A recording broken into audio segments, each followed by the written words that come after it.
Novels T V YouTube channel پر آپ سب کو خوش آمدید کہتی ہوں۔ چینل کو سبسکرائب کر کے بیل آئیکن کلک کر لیں تاکہ تمام ایپیسوڈ بر وقت ملتی رہیں۔ آج میں در جانا کی ایپیسوڈ نمبر 2 لے کے آئی ہوں۔ خان صاحب، جو فائلز آپ نے میل کی تھی وہ میں نے دیکھی ہیں، مگر مدعی کا کیس آپ کی نسبت زیادہ اسٹرانگ ہے۔ کیس ہارنے کے چانسز جیتنے سے زیادہ ہیں۔ ایسی صورت میں گیم کو بدلنا ہمارے لیے خطرناک ہو سکتا ہے۔ صدیقی صاحب، جیتی ہوئی گیم کو بدلنا کون کافر چاہتا ہے؟ عیسیٰ خان تو تب کہلاؤں نا جب ہاری ہوئی گیم کو خطرے سمیت بدل ڈالوں۔ آپ دیکھیں، کوئی راستہ تو ضرور ہوگا، ورنہ نکال دیں گے۔ اس کا لہجہ پرعزم مگر چہرہ سپاٹ تھا۔ خان صاحب، آپ کی یہ ڈٹرمینیشن ہی آپ کو ہارنے نہیں دیتی۔ میں بالکل اس کا حل تلاشنے کی کوشش کرتا ہوں۔ عجیب پاگل شخص ہے، ایسا سیلف سینٹرڈ بندہ میں نے آج تک نہیں دیکھا۔ وہ بیگ ٹیبل پر پٹکتے ہوئے خود بینچ پر بیٹھتے ہوئے بڑبڑائی، کیا ہوا؟ کس کی بات کر رہی ہو؟ اینی کے دریافت کرنے پر اس نے ساری کہانی اسے سنا ڈالی۔ ہا ہا ہا ہا، کیا دمدار آدمی تھا جس نے امائزہ عباس کو خاموش کروا دیا۔ اینی شدید ہنس رہی تھی۔ مرو تم، وہ غصے سے کہہ کر اٹھنے لگی کہ سارم نے اسے روکا۔ اچھا تم بیٹھو، یہ تو بس مذاق کر رہی ہے یار، میں کچھ کھانے کے لیے لے آؤں، ورنہ غصے کا تو پتہ نہیں، بھوک سے پاگل ہو جاؤں گا۔ چلو ہم بھی ساتھ چلتے ہیں۔ عیسیٰ نے ابھی 2 سال قبل اپنی پڑھائی کے آخری سال اسلام آباد میں ہی کپڑے کی ایک فیکٹری کھولی تھی۔ اس کا مقصد بزنس کے ساتھ غریب عورتوں کو روزگار فراہم کرنا تھا، مگر نہیں جانتا تھا کہ یہی فیکٹری اس کے گلے کا پھندا بن جائے گی۔ ابھی چند ماہ قبل اس نے ایک سپروائزر ہائر کی تھی۔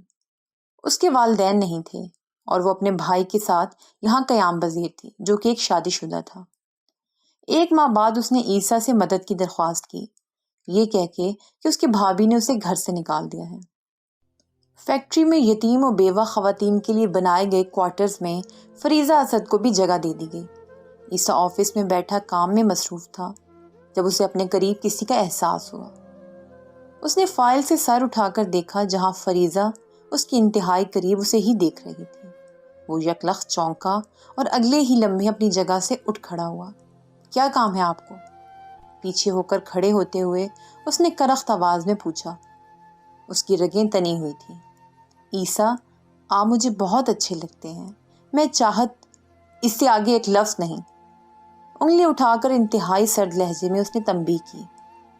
مگر میں نے کہا خاموش۔ وہ گرجا، اس کی آنکھیں ضبط کے مارے سرخ ہو رہی تھیں۔ عورت ہو تو اب تک اپنے قدموں پر کھڑی ہو، ورنہ ایسی واہیاتی پر میں اسی وقت قتل کرنے سے گریز نہ کرتا۔ چلی جاؤ یہاں سے۔ اس کا ایک ایک لفظ انگاروں پر دہکتا ہوا تھا۔ میرے نہیں تو کسی کے نہیں عیسیٰ خان، میں تمہیں بدنام کر دوں گی، نکل جاؤ یہاں سے۔ غصے کے مارے سینٹرل ٹیبل سے گلدان اٹھا کر نیچے پھینکتے ہوئے وہ دھاڑا۔ خوفزدہ ہوئے بغیر اپنا دوپٹہ اتار کر اس نے عیسیٰ کے قدموں میں پھینکا اور چیختی ہوئی آفس سے باہر نکلی۔ عیسیٰ کو سمجھ آنے سے قبل معاملہ اس کے ہاتھ سے نکل چکا تھا۔ پورا سٹاف عیسیٰ کو حقارت آمیز نظروں سے دیکھ رہا تھا۔ تماشا گر طرب کا پتہ کھیل کر خود ہی مظلومی کی چادر اوڑھے اب تماشا دیکھنے میں مصروف تھا، اور عیسیٰ کی سمجھ سے باہر تھا کہ وہ سب کو اپنی پاکیزگی کا یقین کیسے دلائے۔ اس کی تو عقل دنگ رہ گئی تھی۔ وہ سوچ بھی نہیں سکتا تھا کہ کسی پر کی ہوئی مہربانی اسے یہ دن دکھائے گی۔ کھیل کے یوں اچانک بدل جانے پر وہ ہکا بکا تھا۔ عیسیٰ خان جسے اپنی جان سے زیادہ عزت پیاری تھی، کردار کی پاکیزگی عزیز تھی، یوں کھڑے کھڑے رسوا ہو گیا تھا۔ آفس میں موجود سب نے اپنی آنکھوں سے فریضہ اسد کو عیسیٰ کے آفس سے روتے چلاتے ہوئے نکلتے دیکھا تھا، اور اس کا دوپٹہ عیسیٰ کے قدموں میں دیکھا تھا۔ اس پر آفس کی حالت یہ کہ گلدان ریزہ ریزہ ہوا زمین پر بکھرا تھا۔ ایسی حالت میں کسی عقل مند کو بھی غلط فہمی ہو سکتی تھی کہ گناہگار عیسیٰ خان ہی تھا۔ اس پر نہ صرف یہ کیس چل رہا تھا بلکہ فیکٹری بھی سیل ہو چکی تھی۔ اس کی پوری کوشش تھی کہ یہ بات کسی بھی طرح تار سریاب کی سرحد مت عبور کرے، ورنہ پورے گاؤں کو خانوں پر سے اعتقاد خطرے میں پڑ جاتا۔ دوسری جانب ملک گھات لگائے بیٹھے تھے کہ کبھی انہیں موقع ملے اور وہ خانوں کو چورا کھونپنے کا موقع ہاتھ سے جانے مت دیں۔ اب تک تو اس کی محنت رنگ لائی تھی اور معاملہ میڈیا سے بچا ہوا تھا، مگر کیس کا رخ دیکھ کر یہ کہا جا سکتا تھا کہ کہ خبر جنگل میں آگ کی طرح پھیلنے والی تھی۔ اسی سلسلے میں عیسیٰ نے اسلام آباد ہائی کورٹ کے بہترین وکیل عقیل انجم صدیقی کو اپنا کیس لڑنے کے لیے چنا تھا۔ اس واقعے کے بعد سے اسے انا کے علاوہ باقی ہر لڑکی سے نفرت سی ہو گئی تھی۔ وہ بہت محتاط ہو گیا تھا کہ مگر اب امائزہ کے باقی لب و لہجے پر وہ پھر ہتھے سے اکھڑ گیا تھا اگر پروفیسر عقیل وقت پر نہ آتے۔ شہر سے باہر مضافات میں تار سریاب کے عین سرے پر سفید اینٹوں سے بنی یہ حویلی شان و شوکت کا شاہکار تھی۔ حویلی کا ایک بہت بڑا حصہ لان پر مشتمل تھا، جہاں رنگ رنگ کی سبزیاں، پھل اور پھول اگائے گئے تھے۔ پارکنگ ایریا کئی کاروں کے لیے کافی تھا۔ سامنے کے پورچ میں جدید فرنیچر رکھا گیا تھا، جہاں آرام کرنے اور لان کے نظاروں سے لطف اندوز ہونے کا پورا اہتمام تھا۔ حویلی کے عقبی حصے میں تفریح کرنے کے لیے کافی جگہ تھی۔ وہیں ایک پول بھی بنا ہوا تھا جو پوری حویلی میں شیشے کی بڑی کھڑکیاں موجود تھیں، جو حویلی کو روشن اور کشادہ بناتی تھیں۔ پوری حویلی میں جدید فرنیچر اور ڈیکوریشن کی گئی تھی، جو حویلی کے مکینوں کی شان و شوکت کا منہ بولتا ثبوت تھا۔ ناشتے کے بعد کا وقت تھا، جس وقت حویلی میں صرف عورتیں اور ملازم ہوتے تھے۔ حویلی میں معمول کی چہل پہل تھی۔ سفید حویلی خانوں کے آباء و اجداد کا قیمتی اثاثہ تھی۔ یہ حویلی اندام خان کرلانی نے اپنی محبوبہ شریک حیات کو مہر میں دی تھی، جو انہوں نے اپنی وفات سے قبل اپنے اکلوتے بیٹے ریاست خان کرلانی کو سونپ دی۔ ریاست خان کرلانی کی 5 اولادیں تھیں، جن میں 2 بیٹیاں اور 3 بیٹے تھے۔ سب سے پہلی عفیہ خان تھی، پھر 3 بیٹے عالم خان، اسفند خان اور اولمیر خان تھے، پھر ان کی سب سے چھوٹی اور لاڈلی بیٹی پلویشہ خان تھی۔ بڑی 4 اولادوں کے فرض سے سبک دوش ہو کر اب انہیں اپنی صرف چھوٹی بیٹی کی فکر تھی، مگر ان کے جگری دوست ملک نواز نے اپنے امریکہ پلٹ بیٹے کا رشتہ پیش کر کے ختم کر دی۔ عفیہ خان جہاں شادی کے بعد کینیڈا چلی گئی تھیں، وہیں پلوشہ شادی کے بعد شوہر کے ہمراہ امریکہ چلی گئیں۔ اللہ تعالیٰ نے پلوشہ کو پہلی رحمت عطا کی تھی۔ ریاست خان کی خوشی کا یہ عالم تھا کہ پورے تار سریاب میں 3 دن کسی کے گھر چولہا نہ جلا۔ اپنے پوتوں کی پیدائش پر وہ اتنے پرجوش نہیں تھے جتنا اپنی بیٹی کی خوشی دیکھ کر، اس کی گود ہری دیکھ کر ان کو خوشی ہوئی تھی۔ جو وہاں ان کو ستاتے تھے وہ بھی نواسی کی پیدائش پر جاتے رہے۔ پلوشہ سے محبت کی خاص وجہ یہ بھی تھی کہ اس کی پیدائش پر اس کی والدہ کی وفات ہو گئی۔ وہ انہیں اپنی مرحومہ بیگم کی آخری نشانی معلوم ہوتی تھی۔ ان کا بس چلتا تو فوراً امریکہ پہنچ جاتے، مگر طبیعت کے باعث لمبا سفر کرنے سے قاصر تھے۔ بس ہر وقت اپنی بیٹی اور پوتی کی تصویر دیکھتے رہتے۔ زندگی پر سکون موجوں کی مانند اپنی سفر کی جانب گامزن تھی۔ جب اچانک 7 ماہ بعد پلوشہ طلاق کا دھبہ دامن پر لگائے حویلی واپس آ گئی۔ بابا جان، اس نے میری بیٹی کسی اور کی گود میں ڈال دی۔ وہ بس ایک ہی بات کر کے سینہ پیٹ کر روئے جا رہی تھی۔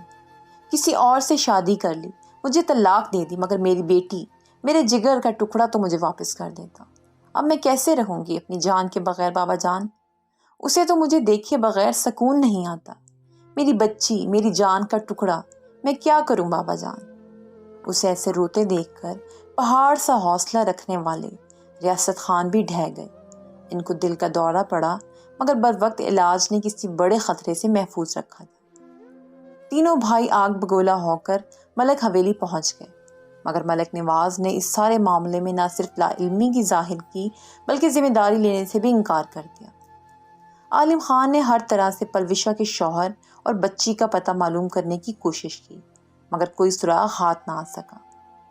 اس بات کی بنیاد پر دونوں خاندانوں کے درمیان نفرت کا جو بیج لگا، وہ اب تک ایک مضبوط تناور درخت کی شکل اختیار کر چکا تھا، جو نہ کسی کے لیے دھوپ فراہم کرتا تھا نہ چھاؤں۔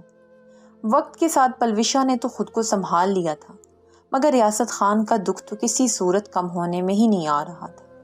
اس واقعے کی اذیت ابھی کم ہونے کو نہیں آئی تھی کہ اچانک اولمیر خان اور ان کی اہلیہ برسالہ خان اپنا اکلوتا 7 سال کا بیٹا یتیم کر کے ایک ٹریفک حادثے میں جاں بحق ہو گئے۔ پے در پہ تکالیف نے ریاست خان کی کمر توڑ دی تھی، مگر علاقے کی سرداری سنبھالنے کا کام ابھی انہوں نے کسی کو نہیں سونپا تھا۔ عالم خان کے 3 بیٹے اور 1 بیٹی تھی۔ اسفند خان کی 2 جڑواں بیٹیاں تھیں، مگر ریاست خان کو کوئی اس قابل نہیں لگتا تھا جسے اپنا جانشین مقرر کرتے، جو علاقے کی باغ دوڑ کو اب ہر خوف سے بالا تر ہو کر عوامی نقطۂ نظر سے سنبھالتا۔ عیسیٰ کی کفالت کی ذمہ داری اس کے والدین کے بعد پلوشا نے لے لی۔ عیسیٰ کو کسی ملازمہ کا کام پسند نہیں آتا تھا تو کبھی کھانے پر وہ خفا ہو جاتا۔ اس کے ماتھے کے بل تھے کہ ختم ہونے کا نام ہی نہیں لیتے تھے۔ عیسیٰ پلوشا سے مانوس تھا کہ پیدائش سے لے کر پلوشا کی شادی ہونے تک اسی کے ساتھ کھیلا تھا۔ وقت نے سفید حویلی کے مکینوں کے زخم بھرے تو نہیں تھے، مگر ان کے ساتھ جینا ضرور سکھا دیا تھا۔ شام کے گہرے سائے پورے اسلام آباد کو اپنی لپیٹ میں لے رہے تھے۔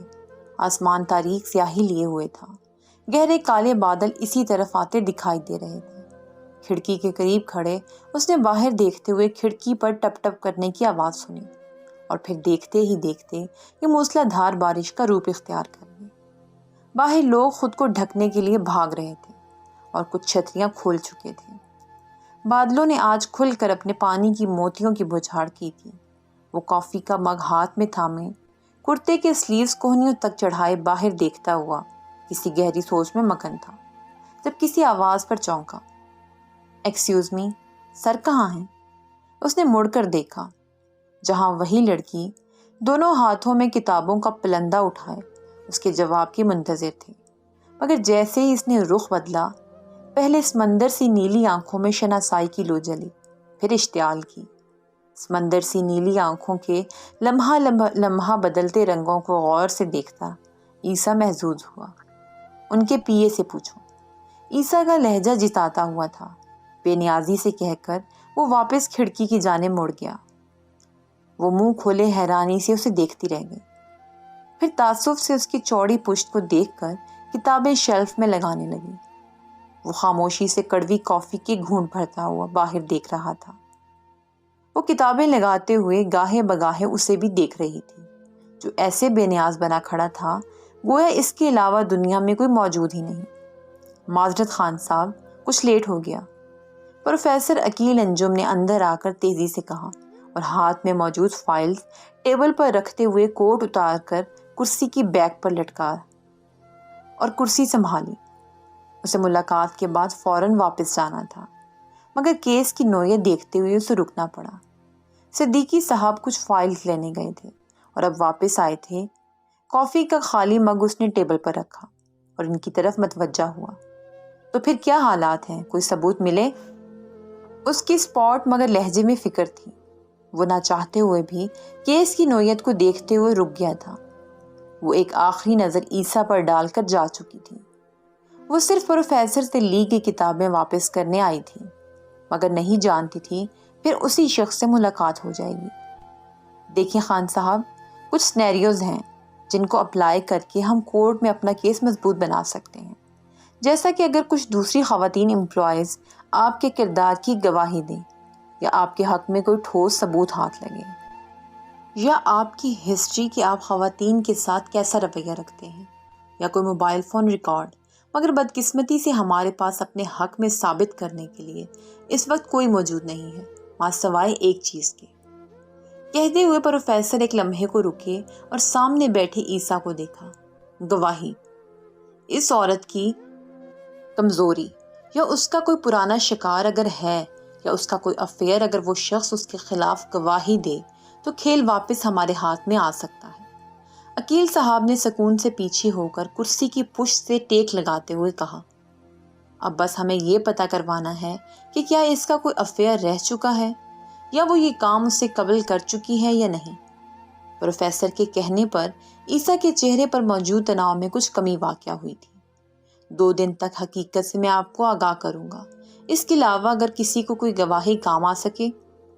عیسیٰ نے کال ملا کر فون کان کو لگاتے ہوئے ابرو اچکا کر پوچھا، اس معاملے میں آپ کی بیوی آپ کے حق میں گواہی کارگر ثابت ہو سکتی ہے۔ بیوی؟ اس کے لب مذیقہ خیز مسکان میں ڈھلے۔ I don't have anyone۔ اوہ، پھر کوئی عزیز یا کوئی بھی قریبی شخص جو آپ کو اچھے سے جانتا ہو۔ وہ پرسوچ انداز میں سر ہلاتا اپنی جگہ سے اٹھ کھڑا ہوا۔ انشاءاللہ جلد ہی ملاقات ہوتی ہے صدیقی صاحب، وہ سپاٹ انداز میں کہتا ہاتھ ملا کر دروازے کی جانب مڑ گیا۔ پیچھے پروفیسر حیرانی سے اسے جاتا ہوا دیکھ رہے تھے، مگر عیسیٰ خان سے کچھ بعید نہ تھی۔ گیٹ پر شیر خان گاڑی کے باہر کھڑا اس کا انتظار کر رہا تھا۔ اس کے آتے ہی دروازہ کھولا اور خود جا کر تیزی سے ڈرائیونگ سیٹ سنبھالی۔ کیا ہوا شیر خان، سب ٹھیک ہے؟ شیر خان کے چہرے پر پریشانی کے رنگ دیکھ کر عیسیٰ نے تشویش سے پوچھا۔ شیر خان کچھ دیر متذبذب رہا، پھر گویا ہوا۔ وہ دراصل خان، میری بہن اسپتال میں ہے، اس کا کوئی آپریشن ہونا ہے، مگر پیسہ نہیں ہے۔ وہ ایسے مدد نہیں مانگنا چاہتا تھا مگر مجبور تھا۔ اس کے چہرے پر شرمندگی کے آثار تھے جسے عیسیٰ نے خوب محسوس کیا تھا۔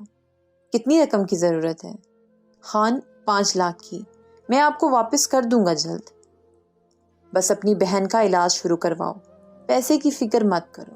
اور یہ لو شیر خان، یہ رقم تمہاری ہی ہے، جیسے چاہو استعمال کرو، کیونکہ تم بھی اب خانوں کا حصہ ہو، سو اسے واپس دینے کے بارے میں سوچنا بھی مت۔ مزید کی ضرورت ہو تو بلا جھجک بتانا۔ اس نے چیک سائن کر کے اسے پکڑاتے ہوئے کہا۔ بہت شکریہ خان، خدا آپ کو سلامت رکھے۔ شکریہ خان۔ بیک ویو مرر میں اسے دیکھتے ہوئے وہ انگ انگ سے مشکور تھا۔ اس کا دھیان بٹا اور گاڑی کسی وجود سے ٹکرا گئی۔ شیر خان کا پیر فوراً بریک پر گیا تھا، مگر سامنے کسی وجود کو اوندھے منہ گرے دیکھ کر اس کی جان حلق میں آ گئی۔ عیسیٰ تیزی سے دروازہ کھول کر نیچے اترا اور جا کر دیکھا جہاں کوئی لڑکی اوندھے منہ بے حس و حرکت پڑی تھی۔ محترمہ، آپ ٹھیک ہیں؟ اس نے نیچے جھک کر پریشانی سے دریافت کیا۔ اس کی آواز پر کچھ ہلچل ہوئی اور وہ کراہتی ہوئی سیدھی ہو کر بمشکل اٹھ بیٹھی، مگر عیسیٰ پر نظر پڑتے ہی آنکھوں میں حیرت پھر غصے نے جگہ لے لی۔ تم؟ وہ تقریباً چیخی۔ اس کو دیکھ کر عیسیٰ نے اپنا ماتھا پیٹا۔ اب جب کہ وہ دیکھ چکا تھا وہ ٹھیک ہے تو واپس سیدھا کھڑا ہو چکا تھا۔ امید ہے آپ ٹھیک ہی ہوں گی، میرے ڈرائیور کا قصور ہے، مگر آپ کو بھی دیکھ کر چلنا چاہیے تھا۔ بے نیازی سے کہتا وہ معائزہ کے غصے کو ہوا دے گیا تھا۔ وہ درد سے کراہتی بمشکل کھڑی ہوئی۔ انتہائی سیلف سینٹرڈ شخص ہو تمہیں اپنے علاوہ کوئی بندہ ٹھیک نہیں لگتا۔ تمہارے 2 ٹکے کی لاجکس اور تمہاری نیچی سوچ پر افسوس کے علاوہ کچھ نہیں کہا جا سکتا۔ اس میں بھی قصور تمہارا نہیں، تمہاری تربیت ہی ایسی۔ خاموش! وہ دھاڑا۔ اس کا ہاتھ اٹھا مگر ہوا میں ہی رہ گیا۔ اس کی دھاڑ پر حقارت سے بولتی معائزہ کچھ لمحے کو سہم گئی۔ اس نے انا کی تربیت پر انگلی اٹھائی تھی جو عیسیٰ مر کر بھی نہ قبول کرتا۔ وہ خود پر کیسے ضبط کر رہا تھا یہ صرف وہ یا اس کا خدا جانتا تھا۔ وہ دانت بھینچتا رخ موڑ گیا۔ اس کے ماتھے کی نیلی رگ واضح ہونے لگی تھی۔ معائزہ کو پہلی مرتبہ اس سے خوف آ رہا تھا۔ یہ یونیورسٹی سے نکل کر مین روڈ کو جاتی ہوئی ایک چھوٹی روڈ تھی جس پر ٹریفک نہ ہونے کے برابر تھی۔ ایسے میں وہ اس عجیب شخص سے پنگا لے بیٹھی تھی جو ذرا سی بات پر بھڑک اٹھتا تھا۔ تمہارے جیسی عورتوں کو خوب جانتا ہوں جو مظلومی کا ڈھونگ رچا کر مردوں کو اپنا اسیر بناتی ہیں، مگر عیسیٰ خان کا ایمان اتنا کمزور نہیں ہے۔ ایک ایک لفظ پر زور دیتا وہ گویا انگارے چبا رہا تھا، مگر اس کی بات معائزہ کا دماغ اڑانے کے لیے کافی تھی۔ اس کا ہاتھ اٹھا اور عیسیٰ کا چہرہ لال کر گیا۔ میں تمہارے جیسے مردوں پر تھوکتی بھی نہیں ہوں، وہ نفرت سے کہہ کر جانے لگی تھی کہ اس کا بازو پکڑ کر عیسیٰ نے اسے اپنی جانب کھینچا۔ یہ تھپڑ بہت مہنگا پڑے گا بی بی، جلد ہی تم اس دن کو روگی۔ لال چہرہ لیے اس نے سرگوشی نما انداز میں کہا۔ وہ ضبط کی انتہا پر تھا، جس کا پتہ اس کے چہرے کی تنی ہوئی رگوں سے لگ رہا تھا۔ تب تک شیر خان بھی پریشانی کے عالم میں گاڑی سے باہر آ چکا تھا۔ بازو چھوڑو میرا۔ وہ اپنا بازو اس کی ظالمانہ گرفت سے چھڑوانے کی ناکام کوشش کرتے ہوئے بولی۔ اب یہ بازو تو تبھی چھوٹے گا جب اس بے عزتی کا ازالہ ہوگا۔ شہد رنگ آنکھوں میں عجیب سرد پن تھا جو انادل کی ریڑھ کی ہڈی میں سرد لہر دوڑانے کے لیے کافی تھا۔ اس کے لہجے میں صرف حقارت کا رنگ تھا۔ وہ اسے ایسے گھسیٹتا وہ گاڑی تک لایا، اب حقیقی معنوں میں معائزہ کے ہاتھوں کے طوطے اڑے تھے۔ بازو چھوڑو میرا جنگلی انسان، کہاں لے جا رہے ہو مجھے؟ وہ مزاحمت کرتی مسلسل اپنا بازو اس کی مضبوط گرفت سے نکالنے کی کوشش کر رہی تھی۔ عیسیٰ ایک لفظ نہ بولا اور اس کی مزاحمت کے باوجود اسے گاڑی میں بٹھا کر خود بیٹھا۔ تب تک پریشان بوکھلایا شیر خان ڈرائیونگ سیٹ سنبھال کر گاڑی سٹارٹ کر چکا تھا۔